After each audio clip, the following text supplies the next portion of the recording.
Se armó la trama con Javier González.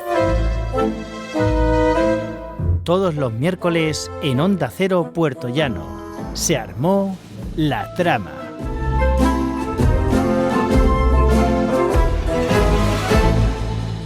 Esto es Se armó la trama, aquí, en Onda Cero. Yo soy Javier González y hoy seguimos hablando de narrativa, pero vamos a hacerlo con un especial de videojuegos gracias a PlayStation y Selectavision, porque tenemos mucha historia que contar. No vamos a hablar del fotograma por segundo, ni vamos a hablar de la calidad de sus gráficos, ni nada por el estilo. Vamos a abrir con Marvel Tekken Fighting Souls, que llegó el pasado 6 de agosto a PlayStation y PC, con un modo de historia firmado por nada más y nada menos que un guionista de cómic de larga carrera. También vamos a hablar de otros tantos títulos proporcionados por Selecta Games, que demuestran que se puede construir un mundo entero con muy poco presupuesto pero con mucho oficio narrativo.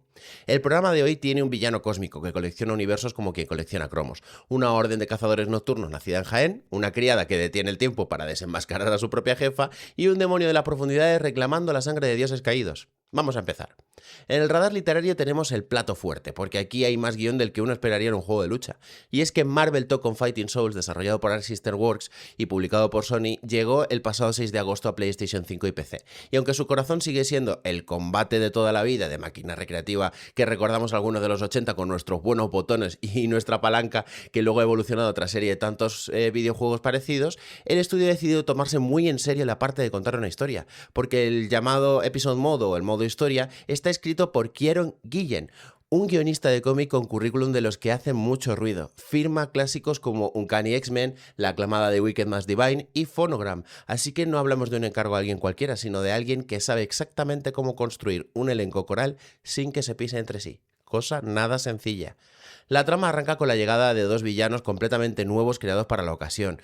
Es una especie de presentadora de un tipo llamado el Promotor y Campeón del Universo, uno de esos ancianos cósmicos que recorre la realidad buscando rivales a la altura por su obsesión por el combate, destruyendo sin miramiento mundos enteros que no les satisfacen. Y todo ello da lugar a pie a un torneo, vamos a llamarlo torneo, en el que distintos héroes y equipos de villanos también se ven como obligados a enfrentarse para ganarse su derecho a plantar su cara al campeón, a este promotor. Toda esta historia transcurre en Tierra 358 para los que sois más fanáticos de todo el universo de Marvel, un universo creado específicamente para el juego y reconocido de forma oficial por Marvel, una decisión que permite contar algo autoconclusivo sin necesidad de que el espectador se haya tragado 15 años de películas para entender quién es quién. El formato elegido además es tan curioso como el propio argumento. En vez de las escenas cinemáticas habituales del género, el Episode Mode se presenta como un cómic animado, con viñetas dibujadas por 5 artistas distintos, uno por cada uno de los 5 capítulos, movimiento añadido en cada papel y cada panel, voces superpuestas, una aventura de 10 horas que reparte protagonismo entre los X-Men inquebrantables, los Guardianes asombrosos, los Vengadores luchadores, los Caballeros de la perdición y los Samuráis exploradores.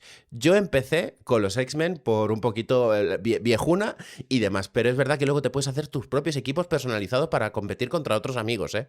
No nos quedemos solamente con el modo historia, porque tenemos otros modos que descubrir.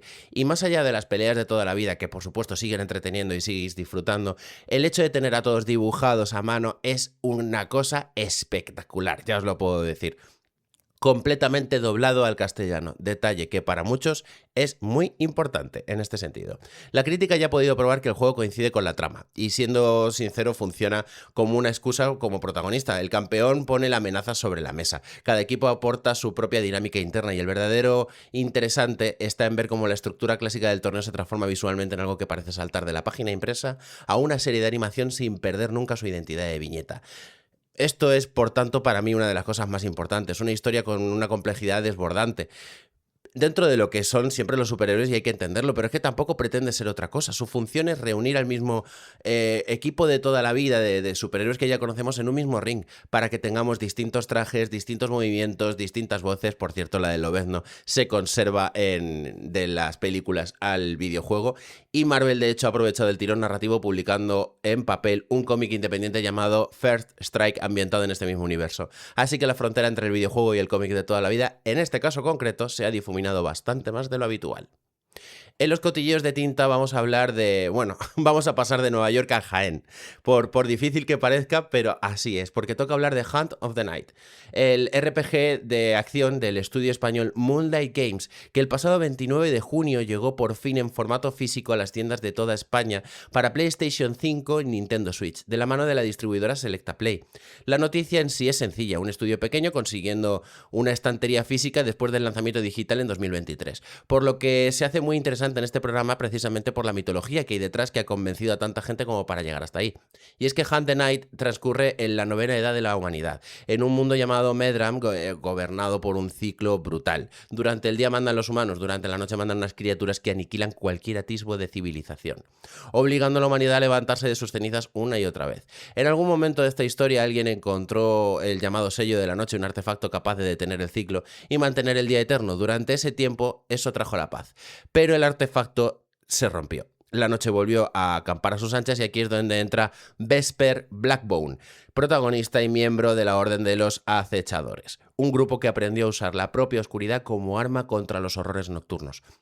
La misión de Vesper no es solo sobrevivir, es limpiar su nombre y el de su padre, acusados de algo relacionado con la ruptura del artefacto, mientras explora ruinas, mazmorras, fortalezas que están repartidas por un mundo que cuenta una historia, sobre todo a través de documentos, descripciones opcionales y dejando que el jugador sea quien decida cuánto tiempo quiere hurgar en ese pasado turbio.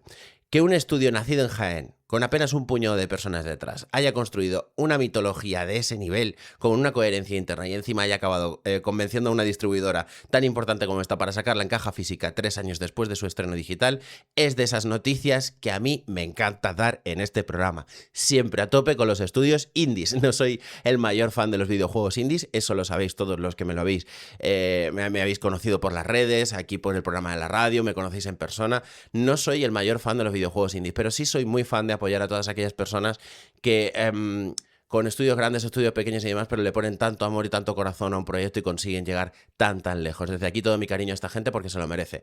No siendo muy fan de los juegos indies, de verdad que os voy a decir que de los que voy a hablar hoy, de los videojuegos que voy a hablar hoy, ha sido de los que más he disfrutado, ¿eh? Muy, muy divertido. Al principio pensaba que eran vampiros contra hombres lobo en primera instancia, pero luego había mucha historia y dije, esto lo tengo que meter yo en el programa. Así que aquí estamos.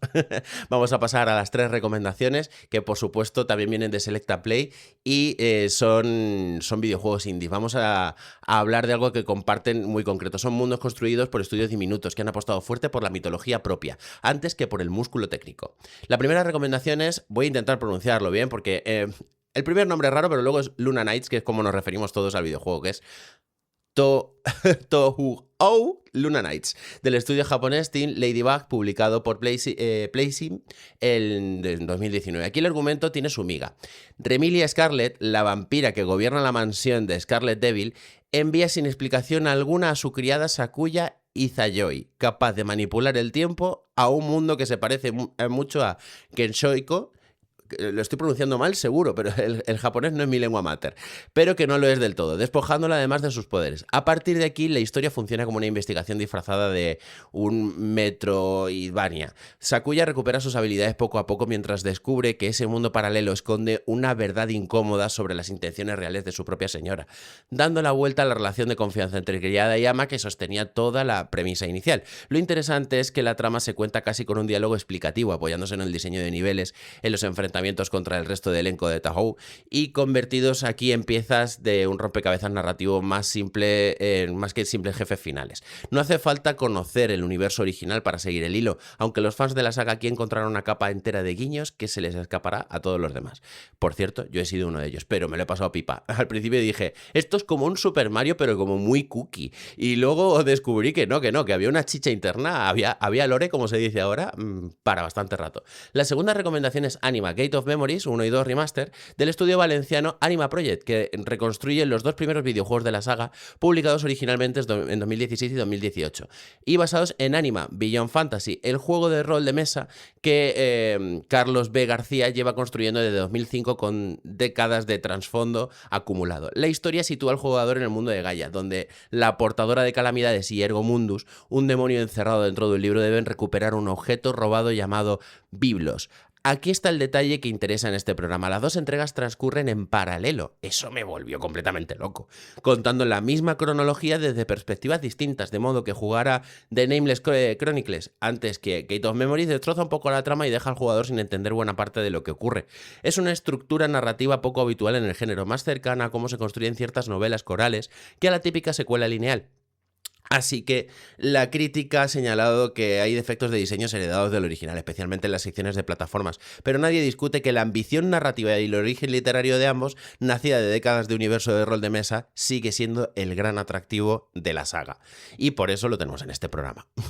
La tercera recomendación es Void Through. No sé si tampoco lo he pronunciado bien, es Void del estudio sueco Power Snake, publicado por Kaoli en edición física en Selecta Play. La premisa tiene ese punto de horror cósmico bien entendido. La llegada de la estrella roja marca el inicio de una nueva era y de su capullo emerge Simulacrum, nuestro protagonista, empujado por una voz en su propia mente que le obliga a recolectar Ichor, literalmente la sangre de los dioses, arrebatándosela a monstruosidades que la acaparan bajo las ruinas de la llamada primera civilización. A medida que avanza, la historia se va desvelando por zonas con su personalidad propia, la corrupta festividad de la corte, los túneles helados de las aguas antiguas, el destino funesto de la expedición abandonada que nunca regresó, y aquí el giro narrativo más curioso... A ver, voy a intentar hacerlo sin spoilers. El propio protagonista, a medida que recolecta Ichor y poder, va reconstruyendo un santuario y reuniendo un culto de seguidores propio, lo cual convierte al jugador casi sin darse cuenta en la misma clase de entidad devoradora de fe contra la que en teoría está luchando. Es una vuelta de tuerca que muchos fans de este tipo de juego de horror cósmico ni se plantean y que aquí sostiene buena parte del interés del viaje. La crítica especializada lo ha descrito como un título con personalidad propia dentro de un género ya bastante saturado, precisamente gracias a ese lore tan rico que tiene y coherente que se despliega sin prisa, capítulo a capítulo, mucho más cerca de una novela de terror por entregas que del típico compendio de notas sueltas que suelen acompañar a este tipo de juegos. Os diré que al principio, cuando yo lo jugué, dije, ostras, muy bien, porque me gusta, cuando están dibujados a mano a mí ya me tienen, el 50% de mi interés lo tienen. Y por ahí empezamos muy bien. Y si no estaba dibujado a mano, por lo menos lo parecía.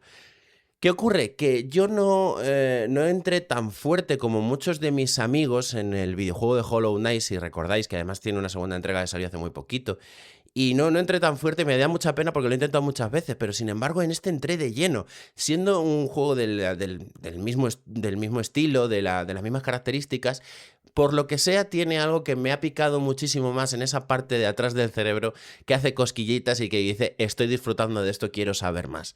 Así que os puedo recomendar que este juego, si sois fans del Hollow Knight y os ha gustado, entrad de lleno porque lo vais a pasar como enanos y enanas. Os puedo decir que la frase del cierre de hoy es una frase que le sienta de maravilla a cualquiera de estos 4 mundos, todos ellos construidos sobre ciclos que se repiten y villanos que devoran lo que no está a la altura. La escribió Nietzsche y viene a decir que quien lucha con monstruos debe cuidar de no convertirse él en uno. Con esa idea os vamos a dejar hoy. La semana que viene volveremos al carril de siempre con los libros entre las manos aquí en Onda Cero para seguir armando la trama. Buenas tardes.